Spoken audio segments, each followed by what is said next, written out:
खबरनि जो सिलसिलो जारी आहे। ख़बर शामिल कंदासीं आवाज़ सिंध न्यूज़ चैनल जे रिपोर्टर मौज ब्यूरो चीफ वसीम इकबाल।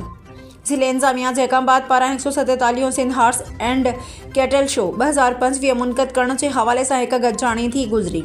गॾिजाणीअ जी सदारत PPMNA अमीर एजाज़ हुसैन ख़ान जखरानी कई, जंहिंमें deputy commissioner Jacobabad Nawab Sumair Hussain लगारी, SSP जैकबाद ऐं SSP स्पेशल ब्रांच समेत मक़ामी सियासी नुमाइंदनि पिणु शिरकत कई।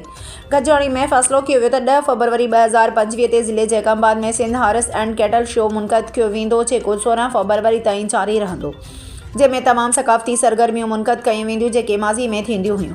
Sindh horse and cattle show में चौपाई माल जी नुमाइश, ॾांदनि जी गोए कल्चर स्टॉल, निशानीबाज़ी, बैडमिंटन, फुटबॉल, कोडी ऐं नेज़ेबाज़ी समेत ॿियूं केतिरियूं ई रांदियूं मुनक़द कयूं वेंदियूं। उन सिलसिले में Sindh horse and cattle show जे chairman deputy commissioner Jacobabad Nawab Sumair Hussain लगारी जो चवणु आहे त ज़िले जैकबाद जी अवाम जी दिलचस्पी जे लाइ अहिड़ियूं ॿियूं बि खोड़ सारियूं सरगर्मियूं मुनक़द कयूं वेंदियूं, जंहिंजे ज़रिए ज़िले जी अवाम खे तफ़रीह सां गॾोगॾु ॼाण मिली सघंदी। तंहिं करे ज़िले जैकबाद जी अवाम खे हिन Sindh horse and cattle show में वधि खां वधि शिरकत करणु घुरिजे।